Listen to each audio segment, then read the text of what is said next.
If you guys are planning to visit your friends, family, relatives in Denmark, then this video is for you guys. Till the end, please watch the video and please don't forget to like, comment, and subscribe if you like this video and if you really think that this video is very useful for you guys. So let's start. Guys, this is the part 2 of the previous video. I have mentioned in the previous video that I will break the video into part 1 and 2 because I don't want the video too long. So in part 1 I have talked about the website through which I have applied for the Denmark application, and then I have talked about the VFS website. So in part 2 I'm going to talk about all the document thing that we have to submit in VFS. If you guys have already watched part 1, then I'm pretty sure that you guys have got some idea what information you need to fill up when you apply for Denmark application, and also you are sure about the VFS booking, how you do the booking after you have completed your application. Part 1 was all about the websites through which we can apply for the Denmark and the booking for the VFS. In part 2, I'm going to talk about all the document which we need to submit in VFS after doing a VFS appointment. After you have complete filling up all the information in application form, then on the same website you can print a page, and the page look like this information you can print through the website, and this whole page describe you what document you need to collect for the VFS. Every video I make regarding some topic or about the product or the process, anything that I give information in my video, that is always on the base of my personal opinion, my review, and on the base of my personal experience. I don't share whatever I heard from other people or whatever I got information from the third party resource. That's the one thing I always want to clear, guys, that every video I make in certain topics, certain things, that is on the base of my personal review and on the base of my personal experience. In this video, I'm just going to give two information.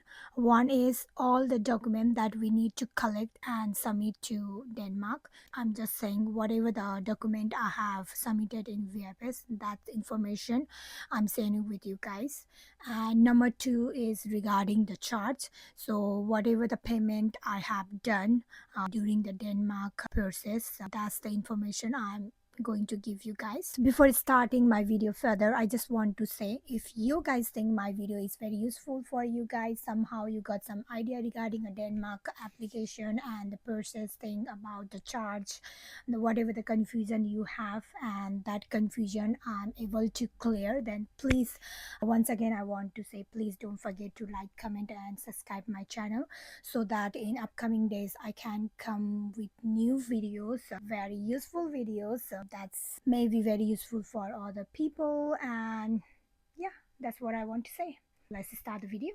I may miss some of the point to describe or to say. That's the reason why I have made a print, so that I don't miss any of the point and able to give you all the information. First document that you need to submit to VFS is visa application form. And regarding visa application form fill of things, I have already explained in my previous video. If you guys haven't watched, then please you can watch my previous video and find out how to fill up visa application form. After you have completed filling all the information, then you have to print that visa application form, and that copy of print you have to submit in VFS. In visa application form, I just want to clear one thing, because I found some of the people get confused. So I just want to clearly say that Schengen visa application cover letter and visa application form, they are the same thing. They are not different things, they are the same things. Another document we need is a valid passport, and valid passport, your passport should not have less than 3 month expiry date before you apply for any of the country. You just have to make sure that passport will not expire soon. Make sure about the expiry date in your passport. And another thing that you need is you have to print all the page of your passport, and that all the print you have to submit to the VFS. Other thing that we need is photograph. This was a photo that I took for the Denmark application for the Denmark, because I thought we need it, because even in the cover letter on the site I have seen that there is a place for the photograph. But what I found is it was like, I feel like I have wasted my £15 to get this photo, which I had never used for Denmark application. The reason why I told that this photo, which I have paid £15 to get, that was never used in Denmark application, because when I submit my photograph with other document, the guy, he just returned my photo and he said, no need, this photograph is no need. And I was like, what, dude, I have paid £15 for this and you are saying no need? That's what my reaction was. But then he has explained me that, like, even we need the photo, they just take our photo on the spot, and that's the photo they use for the application for the processing. In my case, the photo was never used. I just want to say you guys that if you are planning to apply for the Denmark, then before you apply, just get update through the website whether you need photo or not, and then you take a photo with you if you need it, and if you don't need, why to waste the money? That's what I just give you. That's advice, only that's the advice I can give you guys right now.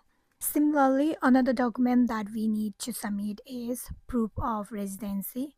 So in this case, you can submit any photocopy of your residence permit, visa, or any other proof that legally indicate that you are living in that country legally. In my case, I have to prove my immigration status because I'm not the citizen of UK. That's why I have to prove my immigration status, which I have done through my e-visa. I have provided them my share code, and yeah, that's I have submitted to VFS.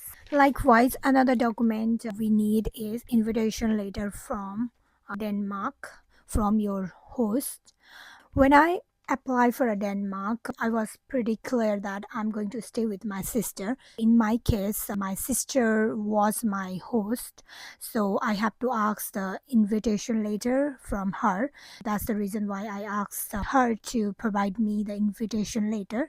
Like we have filled up visa application form, our host also have to fill up online form, which is VU2 form, which is generally the invitation letter that they have to fill up and send to us, and the photocopy of that paper, that form, we have to submit in VFS with other document by us.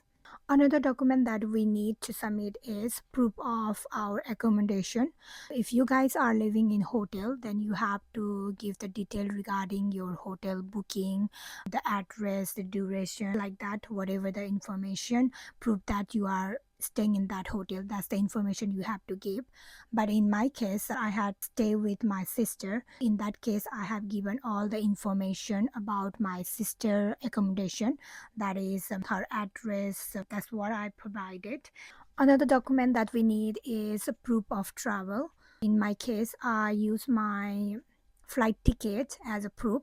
So I had a two-way flight tickets, so that clearly indicate that my plan.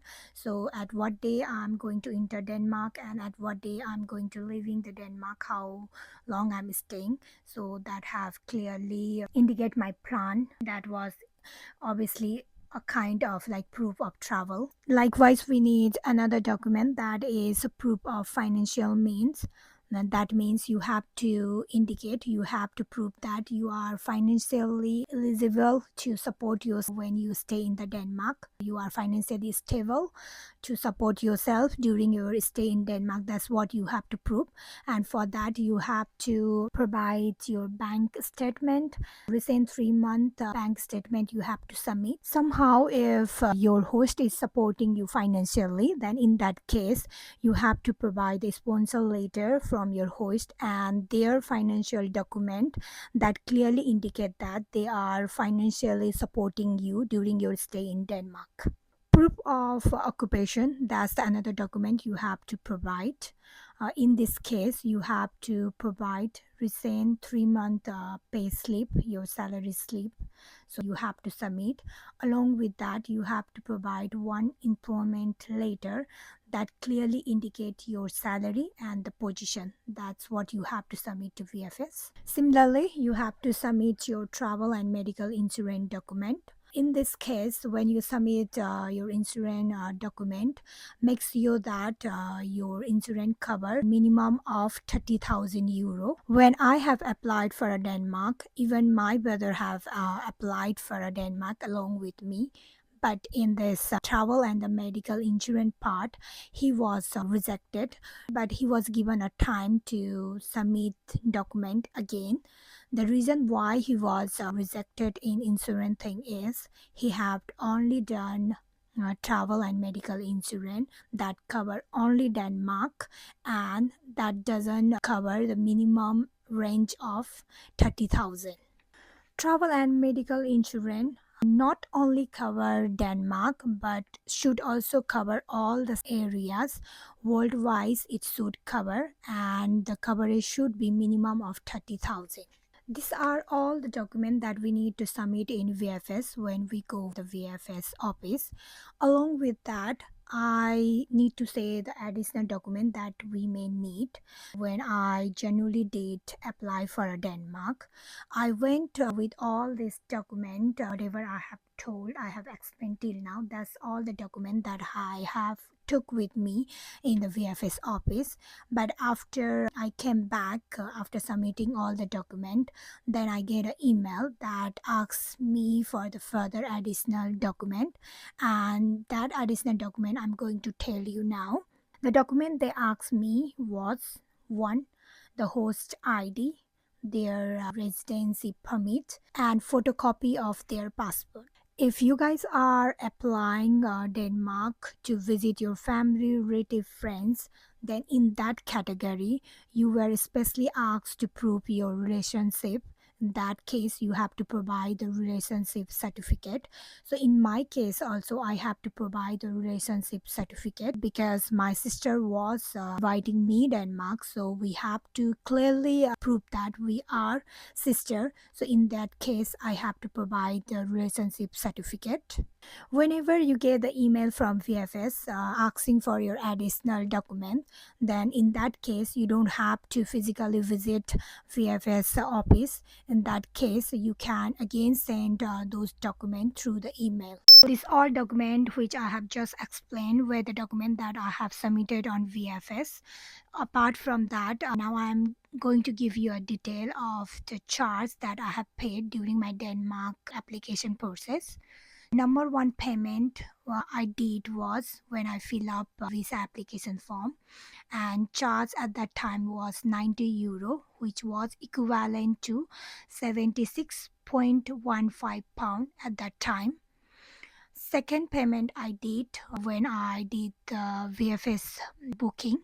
VFS appointment booking at that time, the charge I paid was 24.31 pound. Third payment that I did is when I submit my all the application, all the documents on VFS. At that time, VFS service charge they took is 20.73 pound. Apart from this, I have paid 115 pound in airline plane tickets and 18 pound per month in worldwide travel and medical insurance. Guys, plane ticket, every time it changes. So whichever suitable you can have your plane tickets. I have my plane ticket 2-3 months before I go for the VFS appointment. So at that time, my charge was 115 for the plane ticket. That's what I paid. And for the travel insurance, I have paid 18 pound per month because I have done through the bank. But you can do through the other companies, insurance companies directly, that is suitable for you. And insurance companies price also is different from each other, so every company have the different charts. So you can look the price charts and you can do which is suitable for you guys. So in my case, I just did through my bank. In summary, I can just say that within £300, I have been to Denmark. I have applied all Denmark things, application things within the 300 and been to Denmark and visited my sister. And after I've been to Denmark, I don't have to pay anything because my sister was looking after me. I'm so blessed. Thank God that I have such a loving, caring, pretty sister who just take care of me. So thank you, sister, for all what you did. And yeah, hope next time again soon I'm going to meet you again, visit you again. So till next time, ta-da, bye bye.